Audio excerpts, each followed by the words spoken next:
Students, I am Ms. Shinu Joy from Postgraduate Department of Commerce and Management Studies, Sacred Heart College, Chalakudi. I am dealing with the subject Financial Market and Services, which is a specialization paper for BCom 5th semester Finance batch. As per the syllabus, it has 5 modules. Today, I will be taking the first module, that is financial system. Finance plays an important role in the process of economic development. To perform this role effectively, the financial system of a country should be efficient. The existence of a well-developed financial system is utmost necessary for the economic growth of a nation. That means the growth of a nation mainly depends upon the financial system of that country. Savings and investment plays a major role in the process of economic development, as these determine the flow of capital for the production of goods and services in an economy. So, the financial system is a system that transfers money between savers and borrowers. So, let's move on to our presentation in order to know more about the financial system. Here I include some of the important definitions of financial system. First is Van Horn definition. Van Horn defined the financial system as the purpose of financial market to allocate savings efficiently in an economy to ultimate users either for investment in real asset or for consumption. Christie has opinion that the objective of financial system is to supply fund to various sectors and activities of the economy that promote the fullest possible utilization of resources without disturbing price level changes. According to Robinson, the primary function of the system is to provide a link between savings and investment for the creation of a new wealth and to permit portfolio adjustment in the composition of the existing wealth. Now we discuss what are the significance of a financial system. A well-knit financial system makes sure that the country's savings are made available for productive investment. Small and scattered savings are pulled together through financial institutions to become a sizable amount. A financial system makes sure that the suppliers of funds enjoy safety and liquidity. The next is borrowers need not bother about availability of funds and they can concentrate on business activities. The other point is borrowers are in a position to get loans and advances in time at a reasonable cost matching with the degree of risk. And last, increase in the saving rate will result in increase in the growth rate of the economy. These are the significance of financial system. Nowadays, India's financial system is becoming more and more vibrant. Next, we discuss what are the functions of a financial system. First point is bring the savers and borrowers to a common platform. Financial system bring the savers and borrowers to a common platform through financial intermediation and financial disintermediation. Financial intermediation means the savers do not lend directly to borrowers due to the risk involved.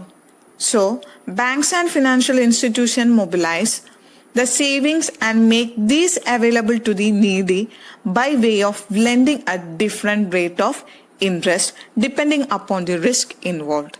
This process is called financial intermediation.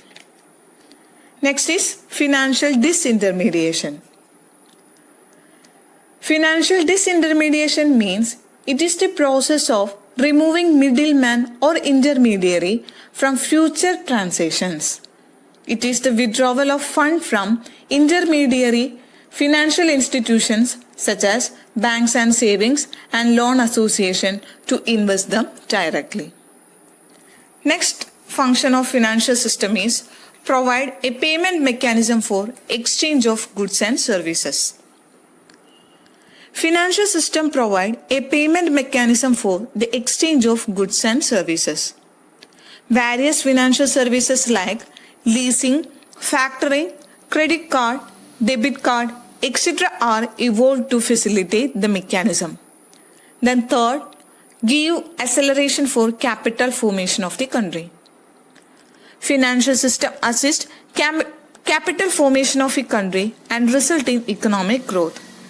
Innovative instruments are designed to mop up with the small and scattered savings of the people, which result in more and more savings and more investment. Then fourth function is provide liquidity to financial asset. Financial asset like equity shares, debentures, mutual fund unit, etc. can be liquidated very easily by the investor thanks to the popularity of stock markets. Then fifth function is serve as an intermediary between savers and investors. Financial systems serve as an intermediary or middleman between the saver and investor. Then sixth function is supply information to those who are to be informed. Financial system provide detailed information to those who are to be informed. By tightening the listing norms, companies are bound to disclose all important development taking place in the company to the stock exchange. The next point is helps to lower the transaction cost. Financial system helps in lowering the cost of transaction and increasing return. Reduced cost motivates people to save more. Nowadays, brokerage charges and stamp duties are drastically reduced. Transaction costs are determined by the regulator or market forces. Then last point is mobilizing fund from abroad is made possible. Financial system provide a mechanism for the transfer of resources across geographic boundaries. Instruments like American Depository Receipt, GDR, Global Depository Receipt, etc. are the new instruments designed to transfer fund across geographic boundaries. Thus, financial system is the process of savings, finance and investment, and it includes financial institution, financial markets, financial instrument or asset and financial services. This is all about the functions of financial system. Now we discuss the components or elements of Indian financial system. The major components of Indian financial system is classified into four: financial assets or instrument, financial market, financial intermediaries or institutions, and financial services. First, financial asset. A financial asset is a non-physical asset whose value is derived from a contractual claim such as bank deposit, bonds, and stocks. Financial assets are usually more liquid than other tangible assets such as commodities or real estate and may be traded on financial market. The financial asset can be classified as marketable asset and non-marketable asset, cash asset, debt asset, and stock asset. First is marketable asset. Marketable assets are those which can be easily transferred from one person to another without much legal formalities. Shares of public limited companies, bonds, debentures and mutual fund unit, etc. are the examples of marketable assets. And next is non-marketable assets. If the assets or securities cannot be transferred easily, it is called non-marketable securities. Such non-marketable assets are bank deposit, provident fund deposit, LIC schemes, etc. Next is cash asset. All coins and currencies issued by the government or central bank are cash asset. Next is debt asset. A number of organizations, whether they are private or public, issued debt asset for raising debt capital. issue of debentures, raising of term loans, advances for working capital, etc. are the examples of debt asset. Then last is stock asset. Stock or share is issued by a business organization for the purpose of mobilizing fixed capital. There are two types of stock asset, stock equity and preference stock. Then the next component of Indian financial system is financial intermediaries and institutions. A financial intermediary is an institution or individual that serves as a middleman among diverse parties in order to facilitate financial transactions. An intermediary or a middleman could be a firm or an institution. Some examples of financial intermediaries are banks, insurance company, pension fund, investment banks, and more. The financial intermediaries is classified as two: capital market intermediaries and money market intermediaries. Capital market intermediary means they meet the long-term financial requirement of individuals and corporate. Example, life insurance, general insurance, etc. Then second classification is money market intermediaries. Money market intermediaries are those they meet the short-term financial requirement of individuals and corporate. Example, commercial bank, cooperative bank, etc. Another classification of financial institutions are banks and non-banking financial institution. Banks we already know, all types of commercial banks or cooperative banks. Then non-banking institutions include insurance companies, UTI, Provident Fund Organization, etc. Then the third component is financial markets. A financial market is a market in which people trade financial securities and derivatives at low transaction cost. Some of the securities include stock and bonds and precious metals. The financial market is the place where people and organizations wanting to borrow money and brought together with those having surplus fund. The types of financial markets are money market and capital market. Capital market again divided into three: industrial securities market, government securities market, and long-term loan market. First we discuss money market.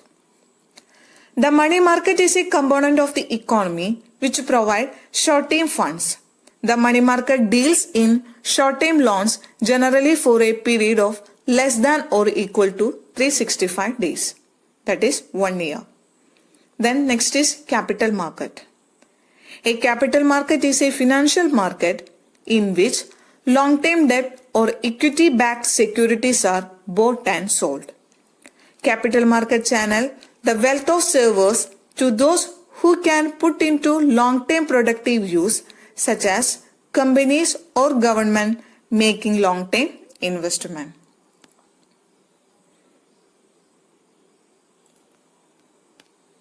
Next we discuss the classification of capital market. First is industrial securities market. The industrial security market refers to the market for shares and bonds of the existing companies as well as those of new companies. This market is further divided into two: new issue market and old issue market. The new issue market is also called primary market. As we all know, primary market. The primary market is where securities are created. It is in this market that firms sell new stocks and bonds to the public for the first time. An initial public offering or IPO is an example of a primary market. Next is secondary market. Secondary market is the market where previously issued securities such as stocks and bonds are traded among investors. It is also called old issue market. Next is government securities market. Generally, government securities are interest-bearing dated securities issued by RBI on behalf of the Government of India. the government uses these funds to meet its expenditure purpose. These securities are usually fixed maturity and fixed coupon security carrying semi-annual coupons. The next is long-term loan market. A form of loan that is paid off over an extended period of time greater than 3 years is termed as long-term loan. This time period can be anywhere between 3 to 30 years. These are classified into term loans, mortgage loan and financial guarantee markets. Then last component is financial services. Financial services is a part of financial system that provide different types of finance through various credit instruments, financial products and services. In financial instrument, we come across checks, bills, promissory note, debt instrument, letter of credit, etc. In addition, there are also products such as credit card, debit card, etc. In services, we have leasing, factoring, hire purchase system, etc. through which various type of asset can be acquired either for ownership or on lease. Thus, financial services enable the user to obtain any asset on credit according to his convenience and at a reasonable interest rate. Thus, financial services means it is a process by which funds are mobilized from large number of servers and made available to all those who are in need of it, particularly corporate customers. Next, we discuss the classification of financial services. Financial services broadly classified into two: fund-based financial services and non-fund-based financial services. Following are the some of the example of fund-based financial services, that is leasing, credit card services, factoring, portfolio management, financial consultancy services, underwriting, discounting and rediscounting of bills, depository services, housing finance, hire purchases, mutual fund management, etc. Non-fund based services include merchant banking, stock broking and credit rating. This is all about non-fund based financial services. These are the 4 elements or components of the financial system. So, I think now you have an overall idea about what a financial system. A financial system is a composition of various institutions, market and laws, practices, money managers, analysts, transaction and claims and liabilities. So, with these words, I conclude today's class. Thank you.